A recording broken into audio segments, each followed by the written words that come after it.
Hello there. Welcome back. I know we had a week off last week due to the Super Bowl, and we're here live at Putnam's Unplugged. This is SLB in the trailer, and I'm Sweet Little Bloodhound.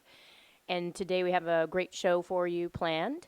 And we're here at Putnam's Pub and Cooker at 419 Myrtle Avenue, Clinton Hill, in Brooklyn.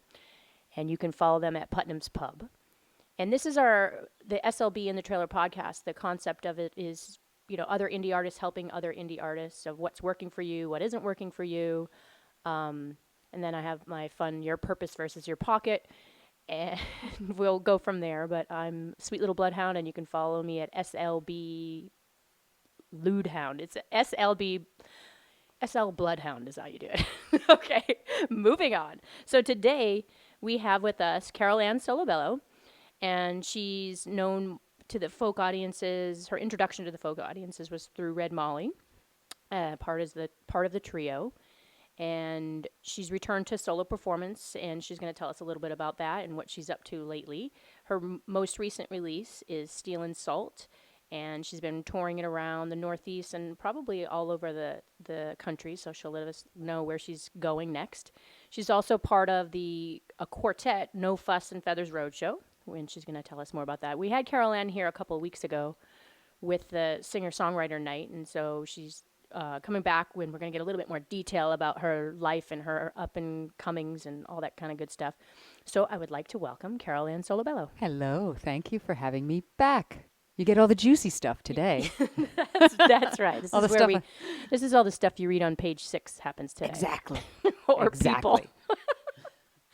So tell us first, like, what's the pressing issue for you? What's happening right now in your life? What's happening? Well, what's happening mostly is the No Fuss and Feathers Roadshow. As I'm wearing my booking hat. We don't have any No Fuss and Feathers Roadshow shows until March, and so I've got my booking hat on really tight during this deeply cold winter, and getting some gigs for us in the fall, and getting some gigs for us as far out as next spring, traveling to Chicago, traveling to Texas, traveling to Florida. So that's where the traveling is really happening for me these days with No Fuss and Feathers Roadshow. Who else is on that project with you? Yeah, Karen Oliver, another singer-songwriter, recently of New York City, but late of Baltimore. She moved up here a couple years ago, and cool. I put my claws in. And my friends Catherine Miles and Jay Maffali, a married couple, they call themselves the Yayas. They tour separately as their own thing, and the four of us got together. We sing 3-part harmony, sometimes 4. Jay plays guitar, Jay plays drums. We all play guitar. I play a little bass, and the harmony, and it is wonderful. We're writing together a little bit, but it's mostly illuminating, each other's songs with more fleshed out kind of arrangements that you don't get to do as solo songwriters or even as a duo, So you've done that a few times. Like you had Red Molly. You were with Red Molly. Then you were also with is it Chicks with Dip or? Oh yeah. That was a whole other project. Chicks with Dip is awesome. That still goes on. It's a social group mostly. Okay. There's the whole membership is like 25 people or something like that. That's been going on for like a decade. But we got together. I think there were a dozen of us. Right. There was a dozen chicks got together and decided we wanted to put on a show. Hey, we got a barn. Let's put on a show. We were talking about, wouldn't it be cool to collaborate? And someone suggested, hey, how about a Joni Mitchell tribute? And of course, since we all love Joni, we were like, yay!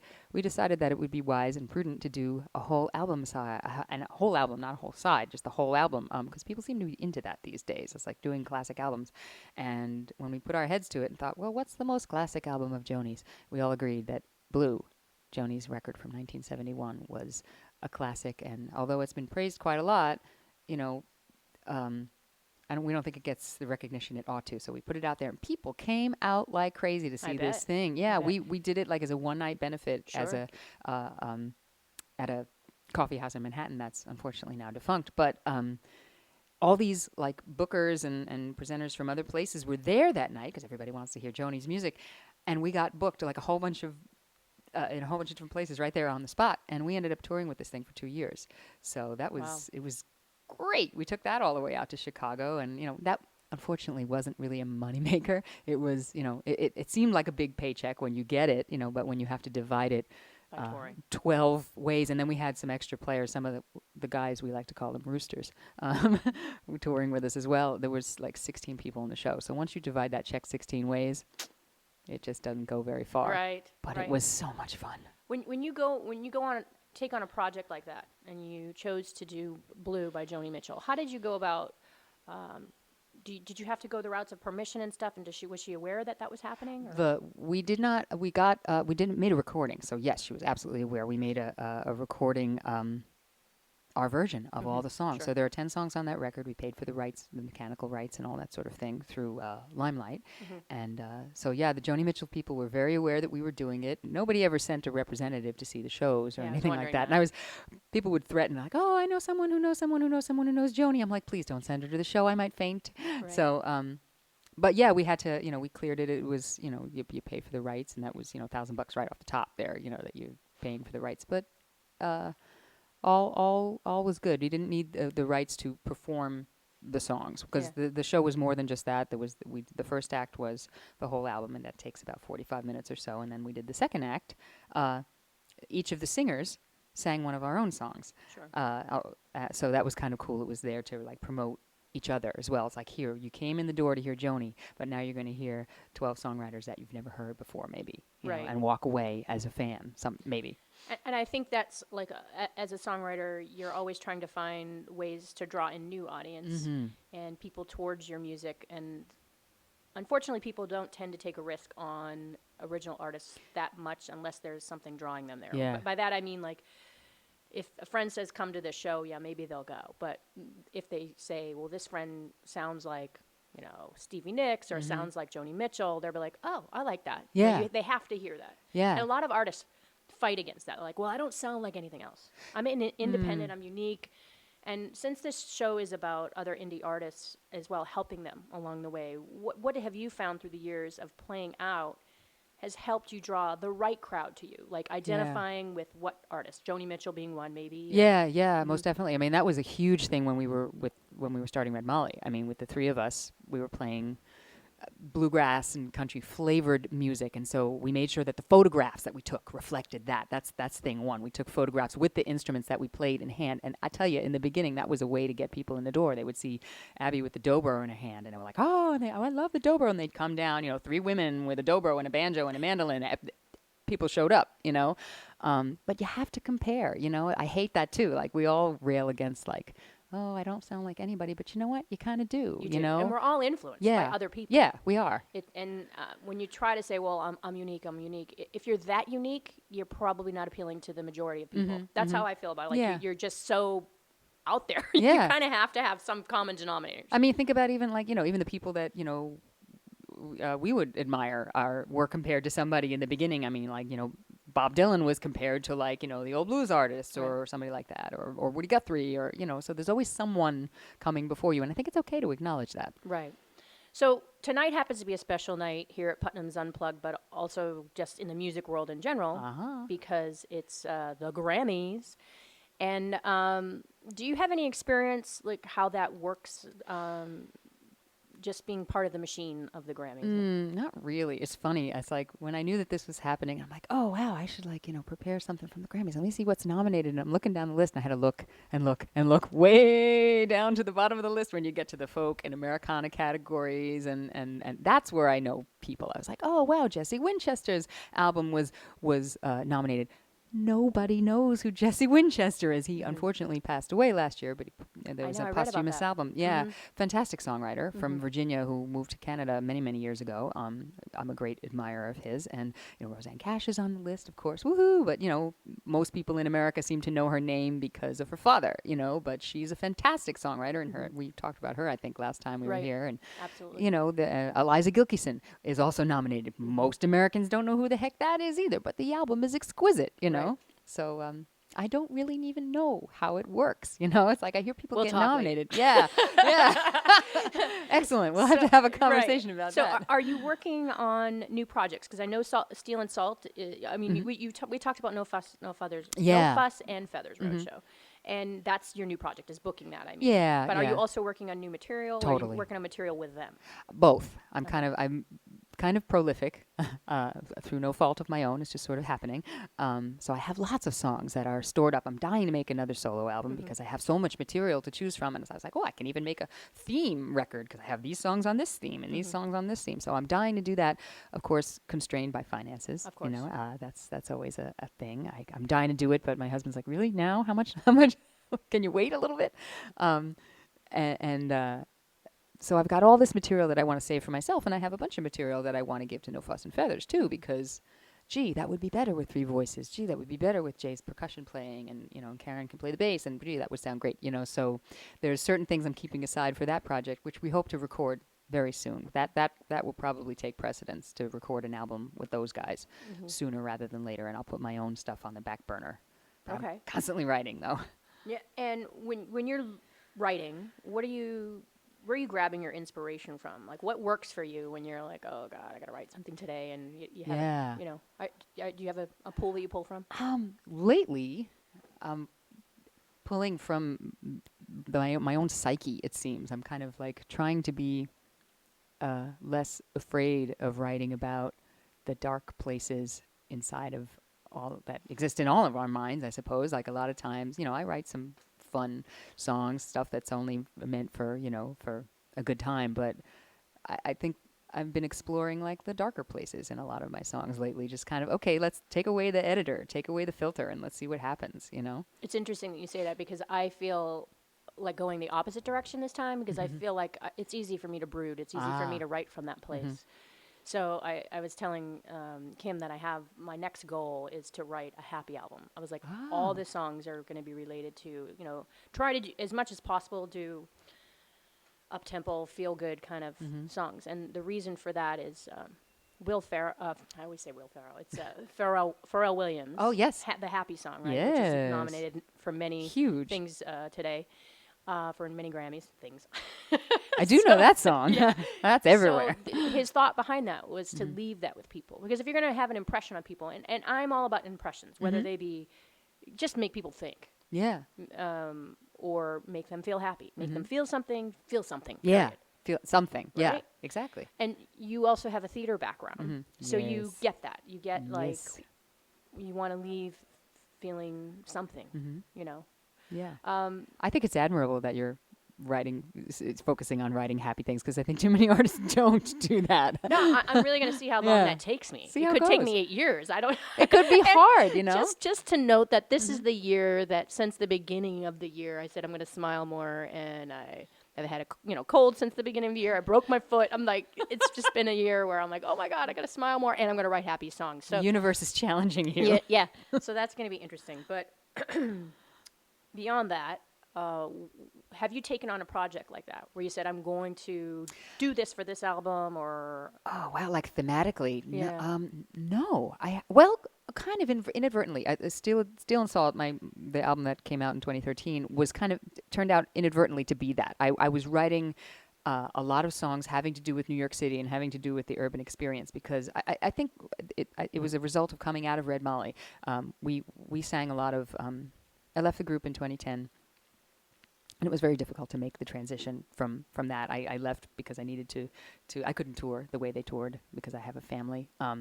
So it was painful to leave. I would be lying if I said it differently, but it was very painful to leave and very painful to try and reinvent myself as a soloist. It had been a very long time since I had played solo, and I was a different person by then. And the songs that we did with Red Molly were very, very rural-centric. A lot of the imagery was rural, and it was, the American South. And we were all like Yankees, but we're like, posing as these kind of Southern-sounding people. And I said, hey, I don't own this music. I don't own these images. This is not who I am. I'm from here. I'm from New York City. And can I take that musical vocabulary that I love so much and,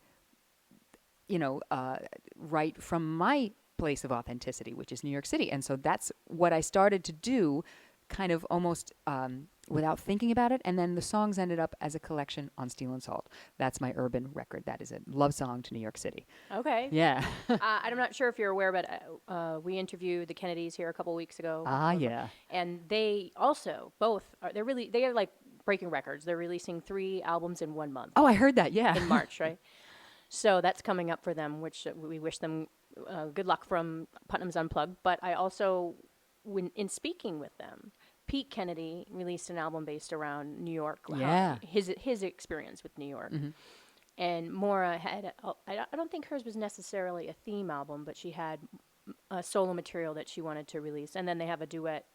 They are The like Kennedys. machines, the Yeah, two I of was like, I them. can't They're even so imagine amazing. pumping out that. And I don't know, my experience with writing is, and maybe is just a little bit more torment. Like it takes me a little bit of Yeah. time. I edit a lot. Uh-huh. I will write something and I'll edit before I write it. Just a lot of stuff that I struggle with. So what you're saying is maybe be more free with it. Or yeah, let it come out first and then do the editing later. Yeah. It's like, this is how I'm trying to be lately. It's like, Yeah. or the last few years, I should say, like, blah, just get it all out there, say what you need to say, and then I'm a tweaker too. I go back and I edit and I edit and I edit. It's not like finished until it's recorded, as far as I'm concerned. Like everything absolutely. is in flux. I'm always open to criticism from peers, always. I shouldn't say that on the air, should I? Yeah, exactly. All right, let's go back to the Grammys happening tonight here at Putnam's, and we're doing ballots upstairs. So we're gonna have people vote in on what they think the categories will be this year. So let's just cover a couple of the topics. So this year, for Record of the Year, the nominees are All About That Bass with Meghan Trainor, Fancy by Iggy Azalea, Chandelier by Sia, Shake It Off by Taylor Swift, and Stay With Me by Sam Smith. Who do you pick? Who's your pick? Oh my, Pressure. I picked All About That Bass. All About That Bass, right? Absolutely, because that was like that's the outlier. That's totally I different than totally everything picked else. that Yeah. one too. I totally picked that one. Okay, so the next one is Best New Artist: Iggy Azalea, Bastille, Brandy Clark, Haim. I can't pronounce. Is that? I think it's Haim. I think so. Yeah. And then Sam Smith. Oh my, Sam Smith. He just had all that controversy, but he's so good. I'm gonna pick Haim because they're that they're Okay, they're they're a the trio power. of sisters. Yeah, They're three sisters. Yeah, And they were and they touring at rock. first with their parents too. They Yeah. used to tour with their parents, and then it just became the three sisters. They do. They have a great sound. And mine on that was Sam Smith. So Best Okay. New Artist, just because But like he's he great, was yeah. so ridiculously popular this year. I just was like, he's gonna be it. And then Song of the Year, since we're songwriters, I think yes. it's important to cover that one. Song of the Year is All About That Bass, Meghan Trainor, Chandelier, Sia. Let me give the songwriters credits because they never get the credit. All About That Bass is Meghan Trainor and Kevin Kadish. Chandelier, Sia by Sia Fuller and Jess Shatkin. Shake It Off, Taylor Swift by Max Martin, Shellbeck and Taylor Swift. And Stay With Me, Sam Smith, William Phillips, James Napier. And then the last one, Take Me to Church by Hosier, Andrew Hosier Bryn. I wish I haven't heard "Take Me to Church." I haven't heard that one probably should either. have. Actually. That sounds good to me. But oh boy, but they're apparently now crediting Tom Petty in the Sam Smith I know. song. That's What a like the scandal that settlement, is. right? Yeah, but but it turned out well, right? Because it's like He's getting co-write on co-write, the which biggest is hit of the great. year. Yeah, So he interesting. deserves it. And That's Kim great. was like, "Yeah, I can totally hear it. I can totally hear Totally. that song." And I said, "Really?" Yeah, I heard it. Wait, what was the first one? I think. Okay, that's so it. All About That the Bass. bass. I'm gonna go for that because All About That I Bass, think Song that song of is the Year. great. All About That Bass. I So I love think that for song. this one, I voted. In terms of my pick, Song of the Year, I do think I picked. I'm going to say Chandelier, but I'm not positive at the moment. Anyway, she's great. I love Sia. She has got some really phenomenal hits out there and just Indeed. great songwriter. So moving on, we've got your guesses on that. And your style is, I love when you said you're Americana with a New York accent. Would you say that that's about right? Yeah, that's my catchphrase. That's And my you're- elevator pitch. That's awesome. And you're playing tonight. And what can we expect to hear from you upstairs? You'll hear some stuff from my last two records, which is very country flavored. You'll hear a couple of new songs that maybe embrace that sort of theme, but go a little bit off in another direction. And tonight you'll hear someone else interpret my songs, That's exciting. which is very exciting for me. Have you heard other people sing your songs before? I have only heard it once or twice. Once it was a great honor to have someone else sing a song. I had written a bluegrass song that a band down south covered, and they were very, bless their hearts, they were wonderful, but it didn't really move me that much. It was really nice, to be covered, but it was it was not a particularly inspired rendition, but their hearts were in the right place. Aw. But more recently, I've had another friend surprise me at an open mic that I ran and showed up and sang one of my songs, and I bawled like a baby.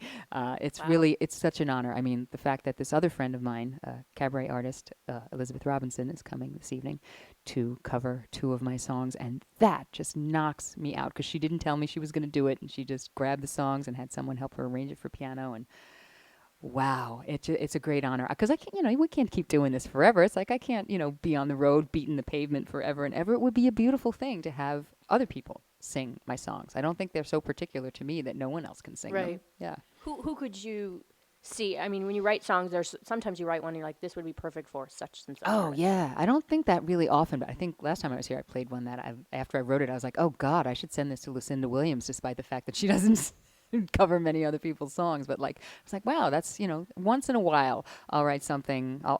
Often I'll hear in my head like somebody else that I know voice. Like I wrote a song recently and I was like, oh, this is really not a Carolann Solebello song. This is a song that the Yayas should sing. My friends, Catherine and Jay.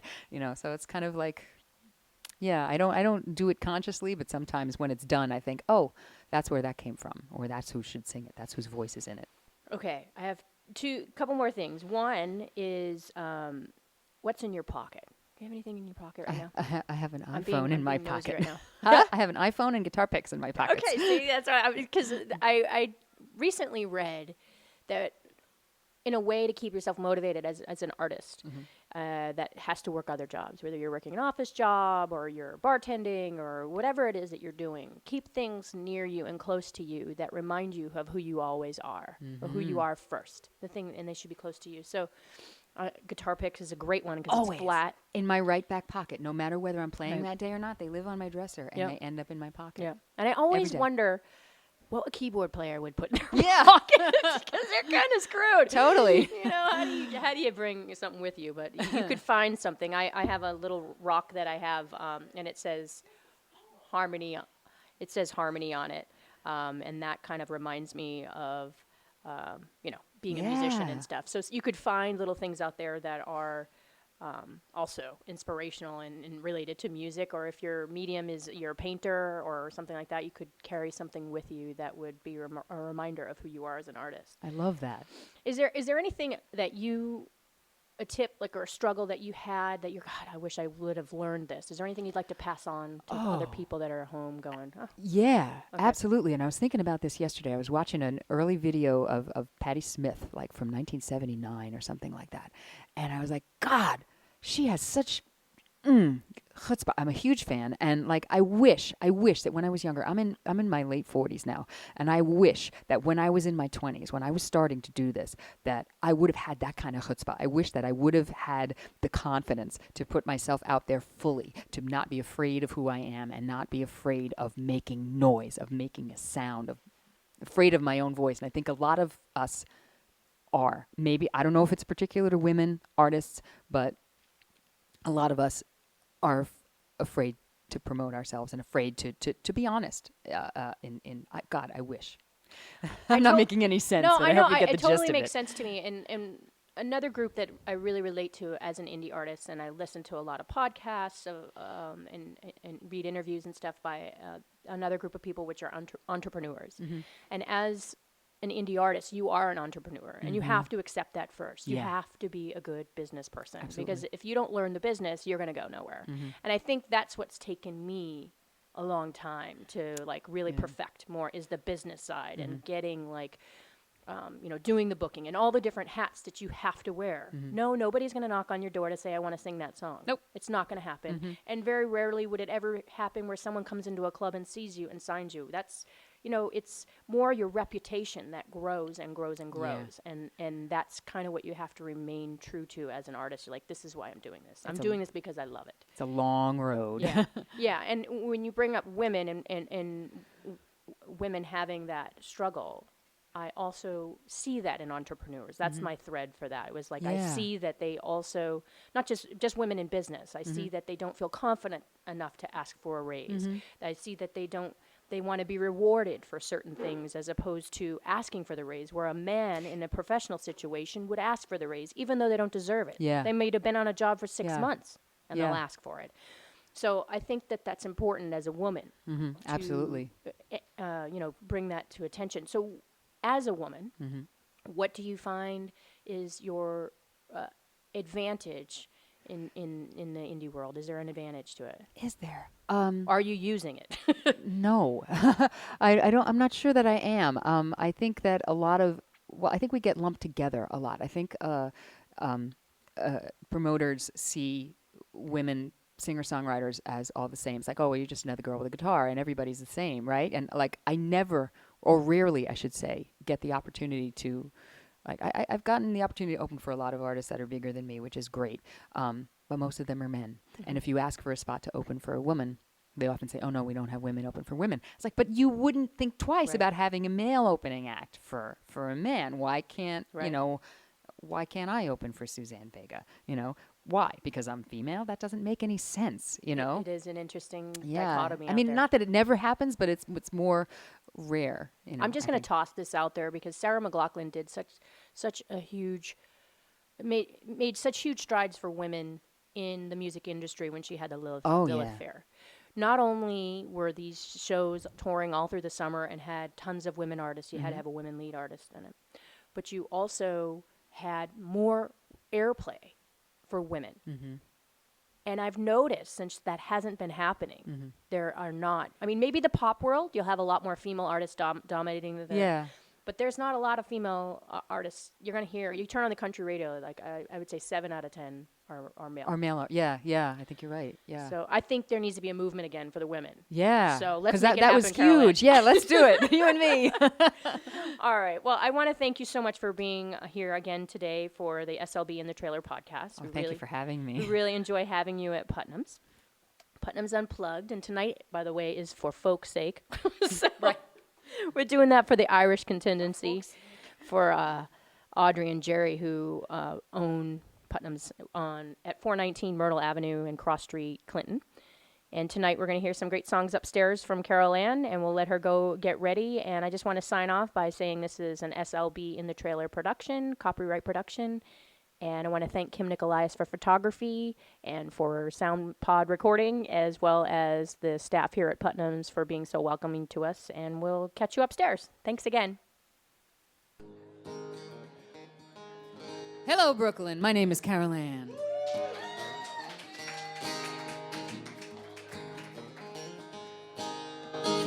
Bless me, Father, for I have been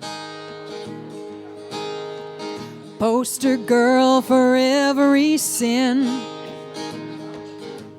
Ran roughshod on the Virgin Mother. So I ran off to find another, far from home, home.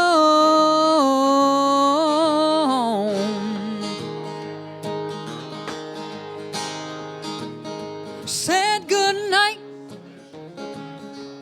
to this town. I was gone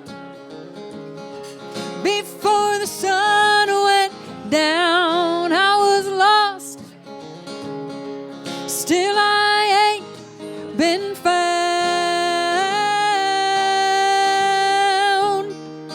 I set out to find a way to inner peace and steady pay. I looked hard for holy visions in shopping malls and subdivisions. Found no home,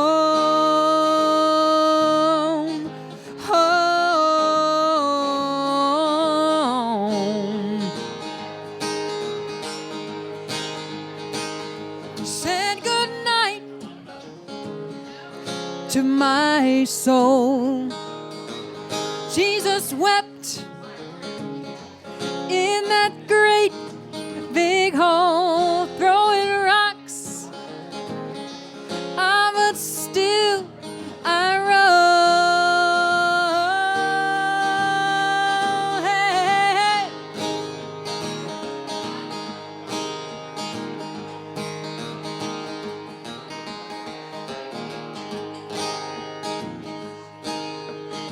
Bless me, Father, tell me, please, why must you keep us on our knees? I will confess, say your prayer, oh, but I'm not sure of anywhere that is home, home,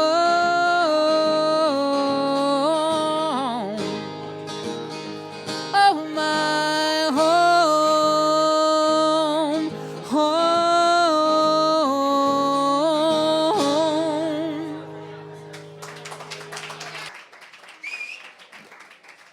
Thank you so much.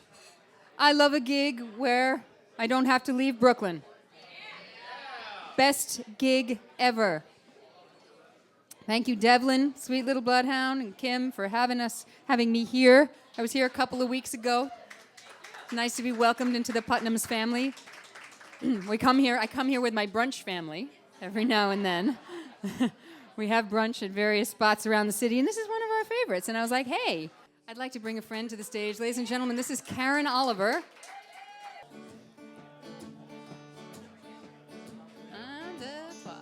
A hole in the chain link opened on the greens. We shinnied through like burglars, tore apart our jeans. Peach wine from the bottle lingered on your lips. Midnight dew on me and you glistened through the rips. Like naughty little children, we smoked your cigarettes, sharing little secrets and making little bets. Starlight in your golden hair and eyes of ocean blue. I thought you wanted only me, I wanted only you. Golden boy, golden boy, I miss making mischief with you. Sirens at the reservoir sang to us on shore, red and flashing warning signs we chose to ignore. You took off my sweater, better to behold. Come on in, the water's fine, why do as we are told? Naked in the moonlight, slippery in our skin, the calm and glassy water gladly took us in. We slid beneath the surface, shimmering and cold. We swam until the silver moon had turned itself to gold.